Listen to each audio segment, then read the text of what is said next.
In the next few minutes, you're going to hear how to educate yourself to have conversations about sensitive stuff with a stepson who has just come out as trans.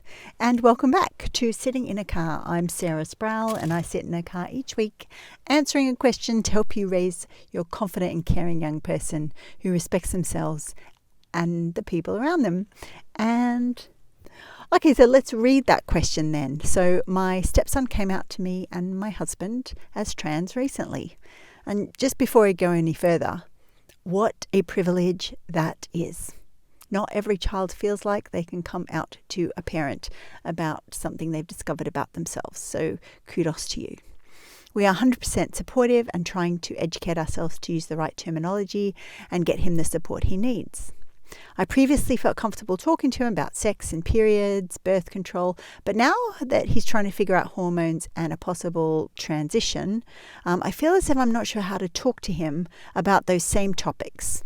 And the person who's asking this question has used the language as a cisgender person.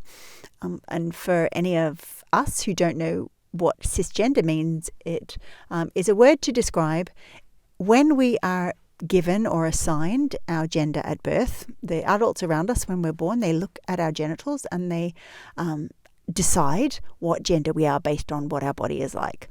And a cisgendered person is comfortable and feels that the gender that they were given at birth, that they were assigned, is correct. A trans person or a gender questioning person does not think the gender they were given at birth is correct. So the person that's asking this question is a cisgendered person, and that means that this person was given a gender at birth. Like in my case, I was assigned female, or I'm a girl, and then this person feels like, yep, that sits pretty good. That I feel like the gender I was given suits me quite well. Okay, so the question really is all about how, if we are parenting a child who is not cisgendered, who has a more diverse experience of gender, how can we do that? How can we relate to them when we haven't personally experienced what they're going through? So the answer to this question comes from the growth pillar of the Evolved Family Method. And this pillar shows you how to talk about every single sensitive topic under the sun, no matter what gender of child you are raising. So what you might be doing if you have this question, what comes naturally, that will be you may discover that you don't quite know what to say now. Now that you know that, in this case, a stepson is trans, or if any kid comes out to you as gender neutral or gender questioning, you might notice that you default to saying nothing rather than saying something that is wrong or inaccurate. Or you might be focusing on all the things that have changed since your kid came out to you, rather than noticing the wonderful the connection that coming out proves that they have with you. And I understand why you would focus on all the things you don't know or have a fear about what you might be doing wrong, because raising children is so often about keeping our kids safe and happy, and there are very few of us who have role models of adults who have been able to step into the unknown with a child, where they have no clue how the child is going to negotiate this new territory.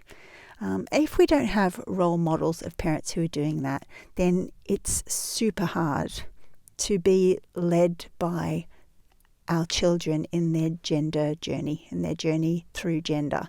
So that is a culture shift. From a world of corner protectors and plastic plug socket protectors that we would all be familiar with when our kids were small, to this new parenting experience of quite a complex situation where there is maybe no one right answer.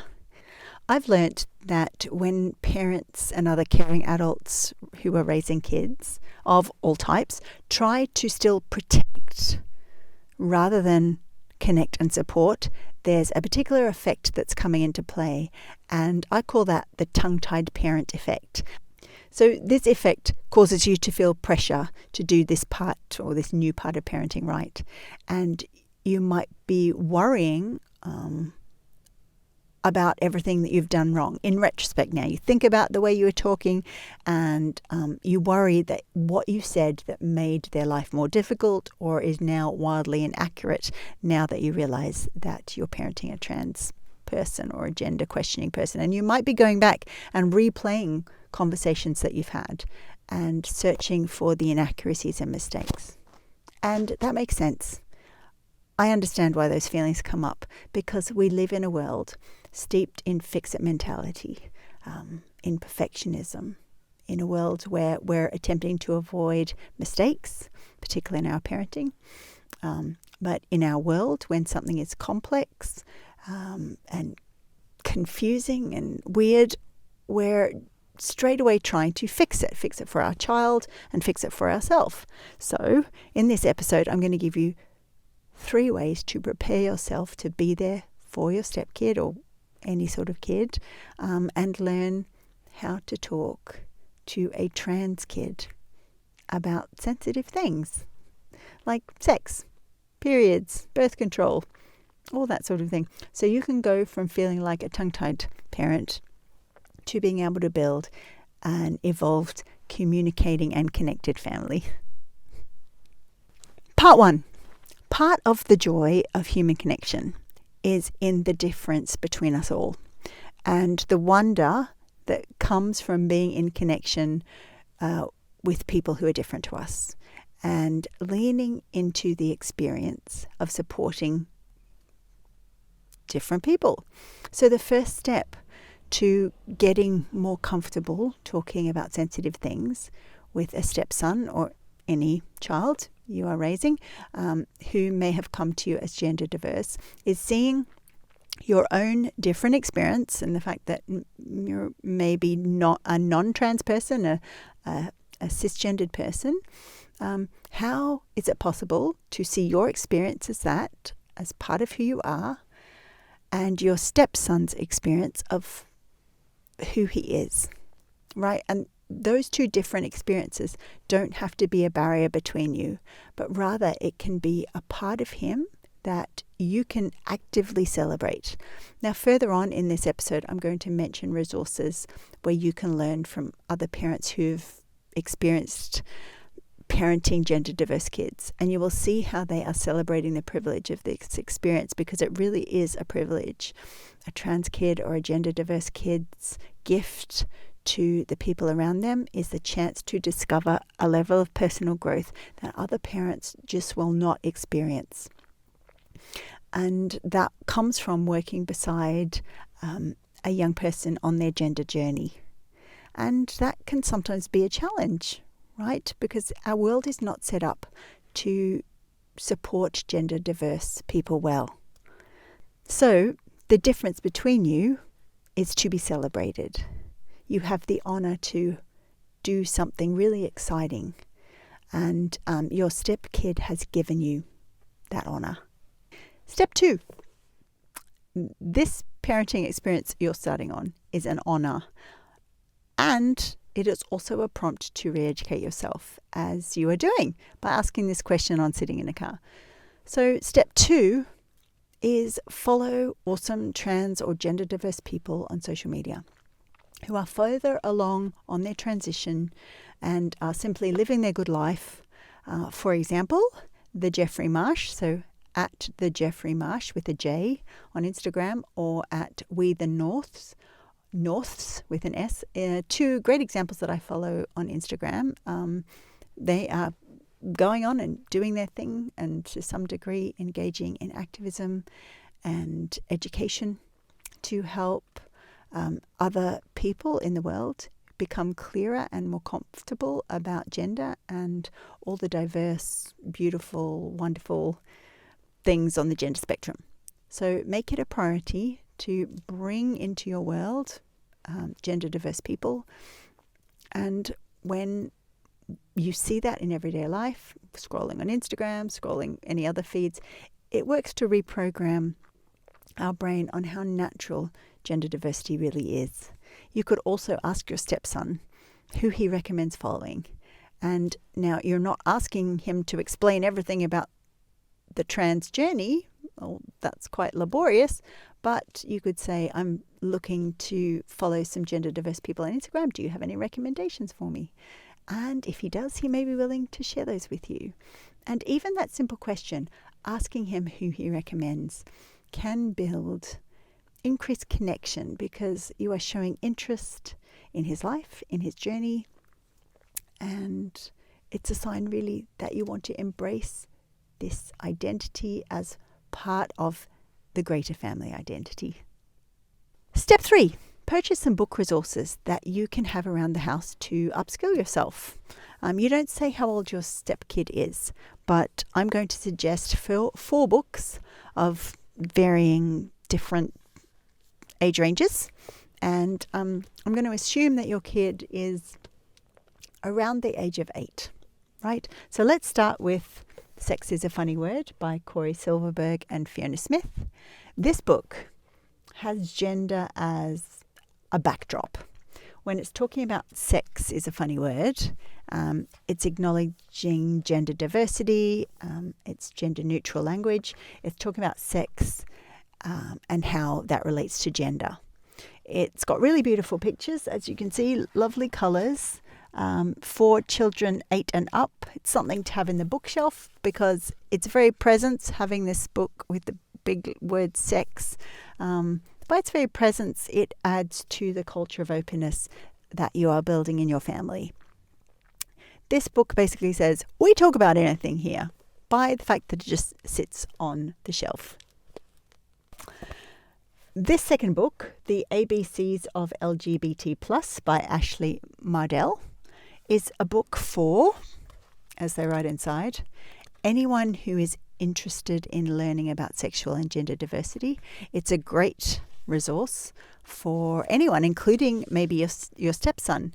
And it looks like, from the amount of text in it, that it might be useful for someone sort of 12 plus.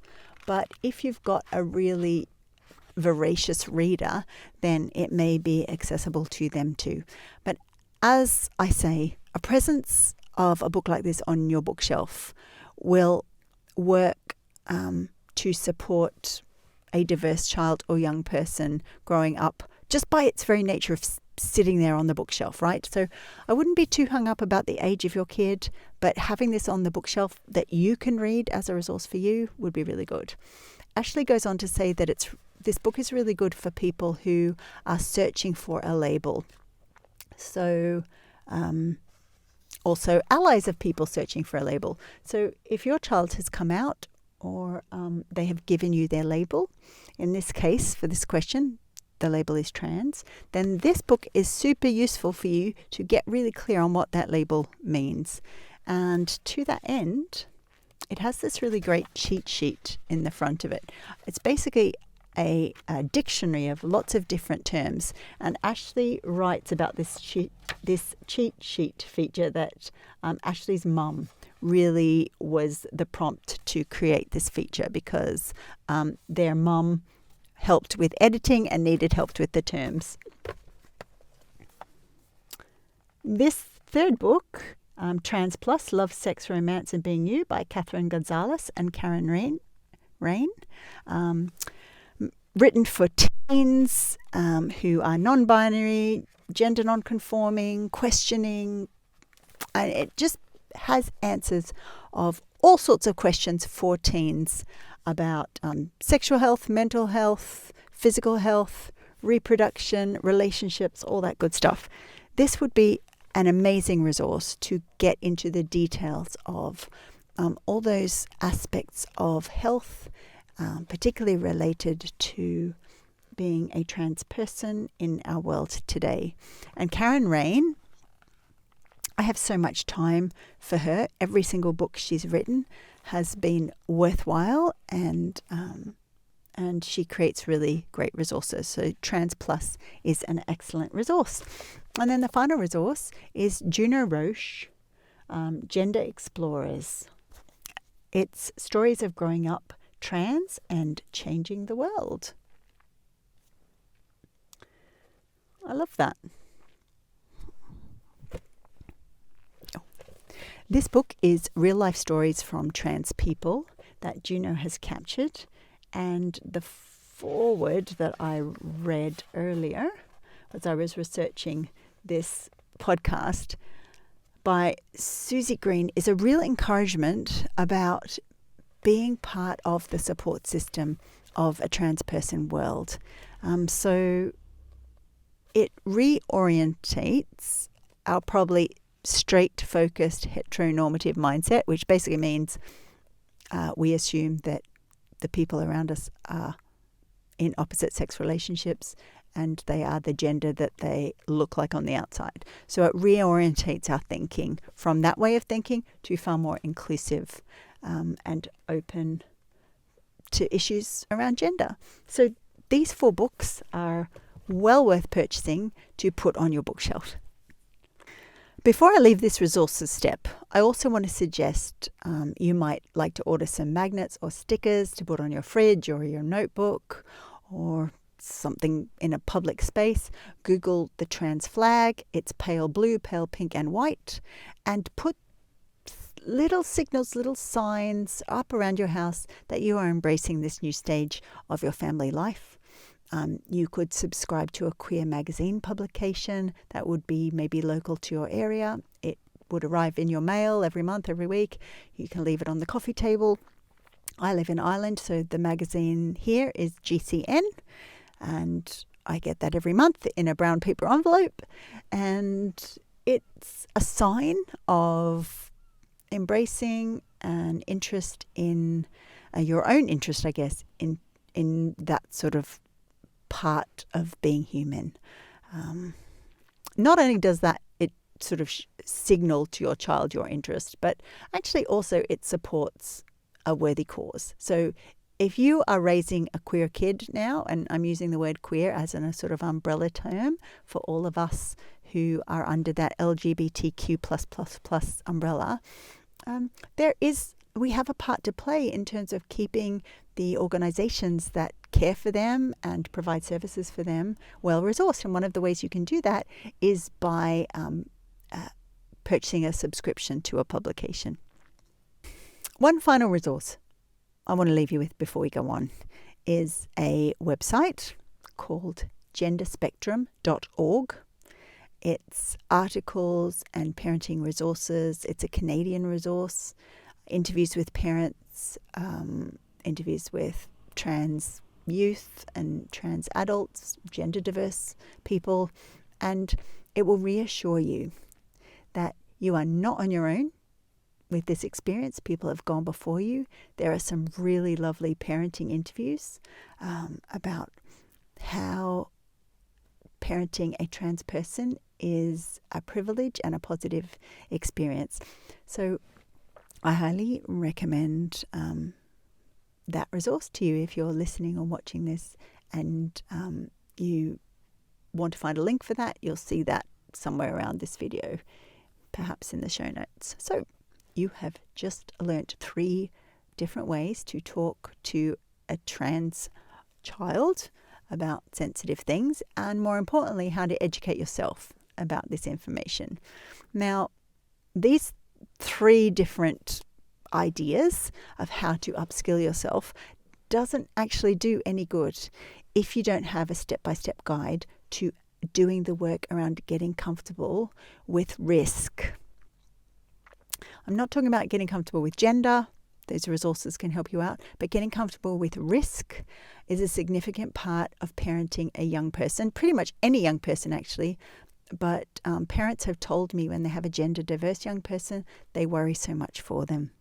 So getting comfortable with risk, or getting comfortable with the unknown and learning to adopt a not fixing attitude, which is a central part of parenting a young person through their growing into adult years.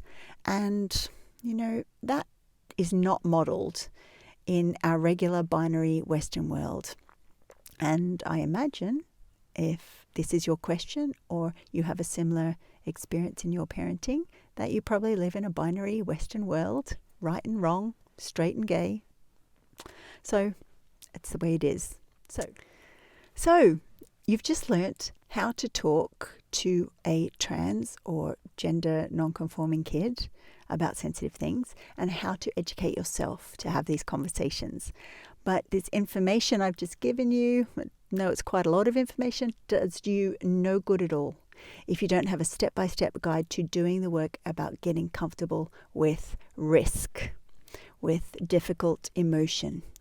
Not getting comfortable with gender, but risk. And it's a significant, important part of parenting a young person, like any young person really, but particularly gender diverse young people, because parents tell me that when they are parenting a gender diverse young person, they worry for them. So getting comfortable with risk and unknown and learning to adopt a not fixing attitude, which is a central part of parenting a young person through their growing up and into adult years, is not modelled really. It's not modelled in our binary, regular Western English-speaking world. And I imagine that the person asking this question, and maybe you too, live in a binary Western English-speaking world. So if you would like to learn the complete method that helps parents and other caring adults talk about sensitive subjects with kids of all orientations and identities, click the link somewhere around this episode to leave your contact info, and you'll be among the first to know when the Evolve School is open, and that is where I teach the complete Evolved Family method. And so that's sitting in a car for another week, where I've answered a question to help you raise your confident and caring young person who respects themselves and the people around them. Bye for now. Damn it. I lost my place again. Grr. Thinking. Damn it. I lost my train of thought again. Where will I start? Oh my God, it's getting so dark. This is terrible.